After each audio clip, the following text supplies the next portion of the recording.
안녕하세요. 책 읽는 쭈TV입니다. 오늘 소개할 책은 도파민 네이션입니다. 지은미는 애나 렘키, 펴낸 것은 흐름 출판사입니다. 저자는 쾌락 과잉 시대에서 균형 찾기를 설명하고 있습니다. 저자는 미국 스탠퍼드 의대 정신의학 중등의학 교수이다. 스탠퍼드 의과대학에서 정신의학을 공부했다. 스탠퍼드 의대에서 학생들을 가르치며 각종 중독 문제에 시달리는 사람들을 만나고 있다. 저자 자신도 로맨스 소설에 중독된 바가 있다. 지금부터 책 속으로 들어가 보겠습니다. 어떤 대상에 중독되는데 가장 큰 위험 요소 중 하나는 그 대상에 대한 용이한 접근성이다. 중독을 일으키는 대상을 구하기 쉬울수록 시도할 가능성도 그만큼 커진다. 최근 미국에서 일어난 마약성 진통의 급속한 확산은 이 사실에 대해 비극적이면서도 강력한 예시다. 미국에서는 마약성 진통제 처방이 4배로 증가했다. 미국 전역에 그러한 마약성 진통제가 널리 유통되면서 이에 대한 중독률과 사망률 역시 증가했다. 마찬가지로 중독 물질의 공급량이 감소하면 중독에 대한 노출, 위험, 관련 피해도 감소한다. 지난 세기에 이 가설을 시험하고 증명한 대규모 실험이 바로 미국의 금주법이다.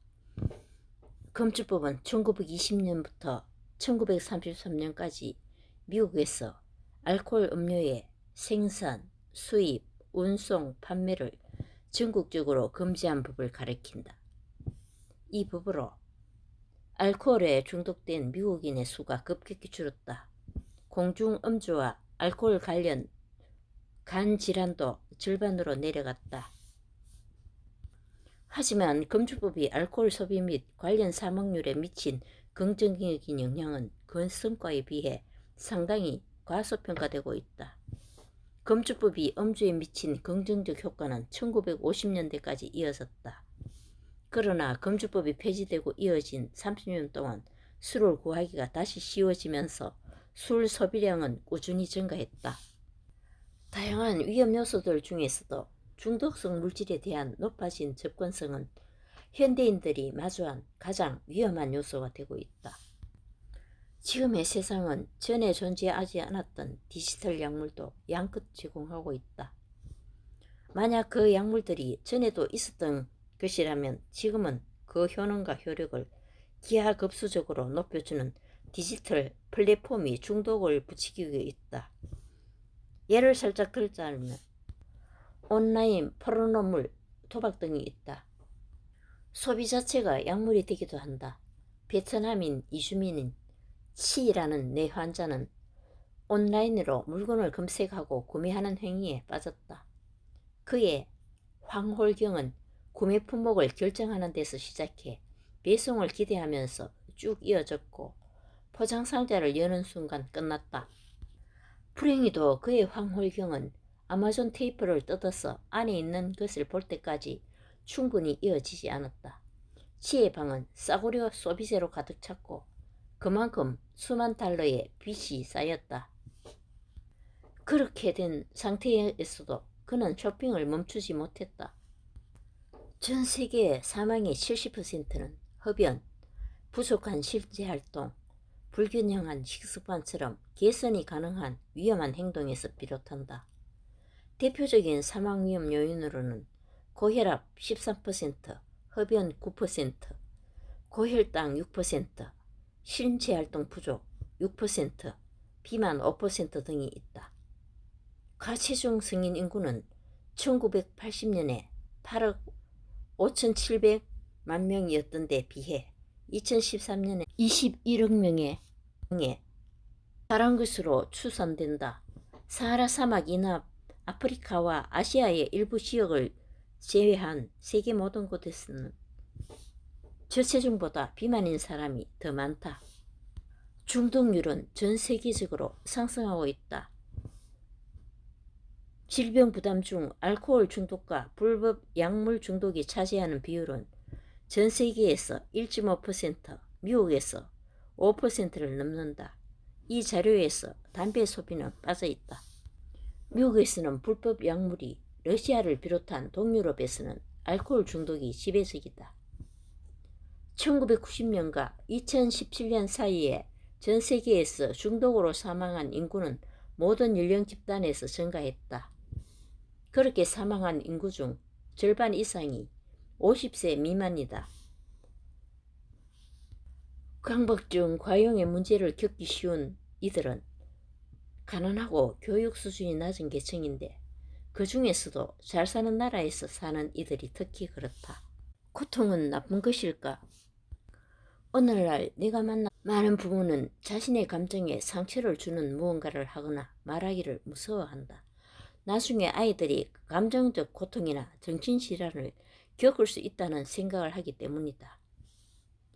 유아기의 경험이 오랫동안 잊히거나 의식적인 자각에서 벗어나 있다고 해도 평생 심리적 악영향을 초래할 수 있다는 프로이드의 설명은 정신분석에 획기적인 기여를 했다. 하지만 불행히도 유아기의 트라우마가 성인의 정신병리에 영향을 미칠 수 있다는 프로이트의 통찰은 모든 도전적인 경험이 우리를 심리치료용 소파로 데려갈 수 있다는 확신으로 변질됐다. 나는 우리가 완충제를 가득 채운 독방 같은 곳에서 아이들을 키우며 유년기를 너무 질병처럼 대하고 과하게 관리하는 건 아닌지 걱정된다. 이러면 아이들은 상처받을 일이야 없겠지만 세상에 대처할 방법도 모르게 된다. 우리가 아이들을 역경으로부터 가부한 탓에 아이들이 역경을 그토록 두려워하게 된 건 아닐까. 우리가 아이들을 거짓으로 칭찬하고 현실을 감추는 방식으로 아이들의 자존감을 높인 탓에 아이들이 참을성이 떨어지고 권리만 내세우며 자신의 성격적 결함에 무지하게 된 건 아닐까. 우리가 아이들이 원하는 걸 다 들어준 탓에 새로운 쾌락주의 시대를 조성하게 된 건 아닐까. 오늘날 의사들은 자비 넘치는 치료자로서 역할에 실패할까봐 모든 고통을 없애려 한다. 고통은 어떤 형태든 위험하다고 여겨진다. 아파서만이 아니라 회복 불가능한 신경 손상을 남겨서 완치를 해도 고통을 느끼도록 뇌를 자극한다고 여겨지기 때문이다. 고통을 둘러싼 패러다임의 전환은 기분을 좋게 만드는 알약을 대량 처방하는 방식으로 바뀌었다. 오늘날 미국 성인 25% 이상, 미국 어린이 5% 이상이 매일 정신치료제를 먹는다. 팩실, 프로작, 셀렉사 같은 항우울제 사용률은 미국을 선두로 세계 각지에서 높아지고 있다. 미국인 10% 이상이 항우울제를 복용하고 아이슬란드 10.6%, 호주 8.9%, 캐나다 8.6%, 덴마크 8.5%, 스웨덴 7.9%, 포르투갈 7.8%, 25개국 중 한국의 수치가 가장 낮다. 1.3%. 현대인은 사소한 불편조차 견딜 수 없게 되었다. 우리는 순간의 고통, 현재의 지루함에서 벗어나기 위해 그저 놀기 위해 계속 애쓰고 있다. 소피라는 내 환자는 한국에서 온 스탠퍼드 대학교 학부생이었다.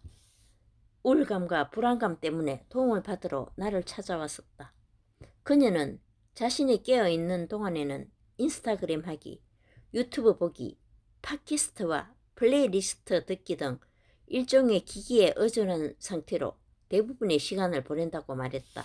나는 그녀에게 수업을 받으러 걸어가면서 아무것도 듣지 말고 생각이 수면 위로 자연스럽게 떠오르게 해보려고 권했다. 제가 왜요? 입이 떡 벌어진 채 그녀가 물었다. 난 조심스럽게 말문을 열었다. 그게 자신과 친해지는 방법이거든요. 자신의 경험을 통제하거나 외면하지 말고 그대로 펼치는 거죠. 전자기기만 붙잡고 지내는 게 소피의 우울감과 불안감을 키우고 있을 거예요. 매번 자신을 피하는 건 정말 치시는 일이죠.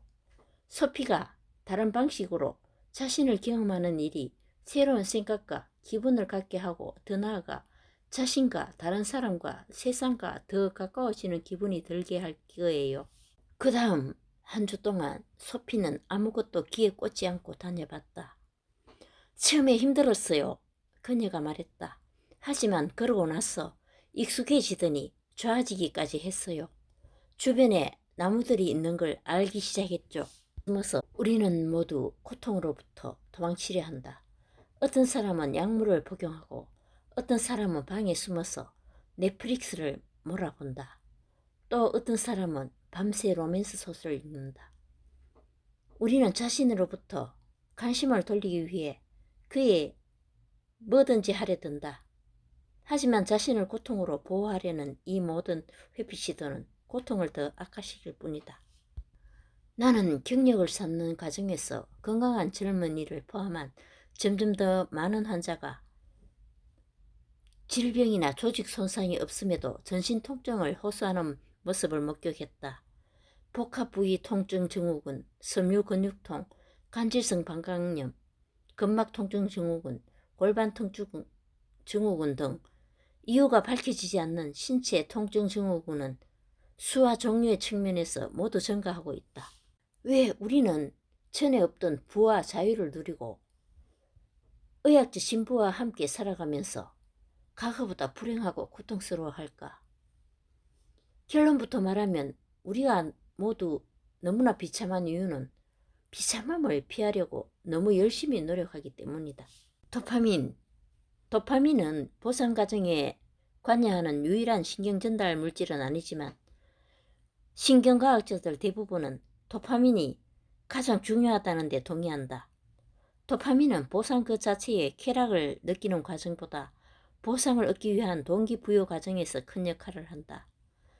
그래서 유전자 조작으로 도파민을 만들 수 없게 된 지들은 음식을 찾지 못하고 음식이 코앞에 놓여 있어도 굶어 죽지만 음식을 입안에 바로 넣어주면 음식을 씹어서 먹으며 그걸 즐기는 것처럼 반응한다. 어쨌든 도파민은 특정 행동이나 약물의 중독 가능성을 측정하는 지표로 쓰인다. 어떤 약물이 뇌의 보상 경로에서 도파민을 더 많이 더 빠르게 분비할수록 그 약물의 중독성은 더 크다고 평가된다. 이는 그 약물이 말 그대로 도파민을 함유하고 있다는 뜻은 아니다. 정확히 말하면 우리 뇌의 보상 경로에서 도파민 분비를 유도한다는 의미다. 상조숙 쥐를 대상으로 할 경우 초콜릿은 뇌의 기본 도파민 생산량을 55% 늘리고 섹스는 100%, 니코틴은 150%, 코카인은 225% 늘린다. 암페타민은 도파민 분비량을 1000%까지 늘린다. 쾌락과 고통은 쌍둥이다. 우리가 쾌락을 경험할 때 도파민은 우리의 보상 경로에 분비되고 저울은 쾌락 쪽으로 기울어진다. 우리의 저울이 더 많이 더 빨리 기울어질수록 우리는 더 많은 쾌락을 느낀다. 하지만 저울에 관한 중요한 속성이 하나 있다. 저울은 수평상, 즉 평형을 유지하고 싶어 한다. 한쪽이나 다른 한쪽으로 오랫동안 기울어져 있고 싶지 않는다. 다시 말해 항상성을 대변한다. 쾌락적으로 기울었던 저울이 반작용으로 수평이 되고 나면 거기서 멈추지 않고 쾌락으로 얻은 만큼의 무게가 반대쪽으로 실려 고통적으로 기울어지게 된다. 옛말처럼 올라가는 건 반드시 내려와야 한다는 뜻이다. 쾌락을 느끼기 위해 중독 대상을 더 필요로 하거나 같은 자극에도 쾌락을 덜 경험하게 되는 것을 내성이라고 한다. 내성은 중독의 발생에 있어서 중요한 요소다. 중독 증상을 겪는 환자들은 공통적으로 자신의 중독 대상이 더 이상 효과를 발휘하지 못하는 지점에 느꼈던 상실감을 고통스럽게 증언한다. 이 단계에 들어선 환자들은 쾌락의 대상을 탐닉해도 전혀 흥분을 맛보지 못한다. 오히려 비참한 기분에 빠진다. 이때 나타나는 증상으로는 불안감, 과민 반응, 불면증, 불쾌감 등이 있다. 물론 희망적인 소식은 있다. 우리가 오랫동안 충분히 기다리면 우리의 뇌는 중독 증상이 없는 상황에 다시 적응하고 항상성의 기준치를 정상 수준으로 되돌린다. 저울의 수평을 이루는 셈이다. 뇌의 저울이 수평을 이루면 우리는 산책하기, 해돋이 구경하기, 친구들과 식사 즐기기 등 일상의 단순한 보상에서 다시 쾌락을 맛볼 수 있다. 물리적 자기구속. 실제로 내 환자들이 내게 말한 방법 중에는 이런 것들이 있다. 저는 TV 코드를 뽑아서 벽장에 넣었어요. 개인기를 차고에 넣어버렸어요. 신용카드는 잘라버렸죠. 오직 현금만 씁니다. 호텔에 미리 전화해서 미니바를 없애달라고 하죠. 제 아이패드를 은행 안전금고에 넣어놨어요. 우리의 접근을 제한하는 잠금 상자부터 마약성 진통제를 차단하는 약제, 위를 줄이는 수술에 이르기까지 물리적 자기구속은 오늘날 곳곳에서 확인할 수 있다. 이는 우리가 도파민을 제어할 필요가 커지고 있다는 뜻이다. 약이 해결책이 될까? 수년 동안 만난 다양한 환자의 이야기에 따르면 항정신성 약물은 고통스러운 감정을 단기적으로 완화하는 것을 넘어서 감정 자체를 제한한다. 피탄과 경외심 같은 강렬한 감정을 특히 무디게 한다. 어떤 환자는 항우울제 덕분에 조울증의 고통에서 해방됐다고 기뻐했지만 한편으로 자신의 올림픽 광고를 보고도 더 이상 울지 않게 됐다고 말했다. 하지만 어머니의 장례식에서도 울 수 없게 되자 나를 다시 찾아왔다. 내 처방에 따라 그녀는 항우울제를 끊었고 얼마 지나지 않아 더 많은 우울과 불안을 비롯해 상대적으로 더 넓은 폭의 감정을 받아들이게 됐다. 그녀는 바닥에 가까운 감정도 인간다움을 느끼게 하기에 가치가 있다고 말했다. 운동은 어떨까? 웰빙을 위해서 침상에서 벗어나 가상의 몸이 아닌 진짜 몸을 움직여야 한다. 내가 내 환자들에게 늘 얘기하지만 하루에 30분 동네를 걷는 것만으로도 차이를 만들 수 있다. 즉, 운동은 내가 처방할 수 있는 그 어떤 알약보다 기분, 불안, 인지, 활기, 수면에 더 깊고 일관성 있는 긍정적인 효과를 낳는다. 호르메시스의 과학. 호르메시스는 추위, 열기, 방사선, 음식 제한, 운동 등 해롭거나 고통스러운 자극이 조금 또는 적당하게 주어졌을 때의 긍정적인 효과를 연구하는 과학의 한 분야다. 1945년 일본 핵 투하 당시 피해 지역 바깥에서 지내던 일본인 중 방사선에 소량 피폭된 이들은 방사선 피폭이 없었던 이들에 비해 수명이 아주 조금 더 길고 암발빙률도 더 낮았다. 반면 폭발 바로 인근에 있었던 이들 가운데는 20만 명은 그 자리에서 숨졌다. 호르메시스 과학의 관점에서 보자면 DNA 손상 복구를 위한 저설량 자극, 세포 자연사를 통한 이상세포 제거, 유도 항암 면역을 통한 암세포 등은 방사선 호르메시스의 유익한 효과라고 할 수 있다. 나를 해하지 않는 것은 나를 더 강하게 만든다. 철학자 프리드리히 니체가 남긴 이 유명한 경고는 심리치료에서도 참이다. 저자는 고통을 피하고 쾌락을 추구하다 보면 더 큰 고통에 직면한다고 합니다. 회복은 절제로부터 시작된다고 합니다. 감사합니다.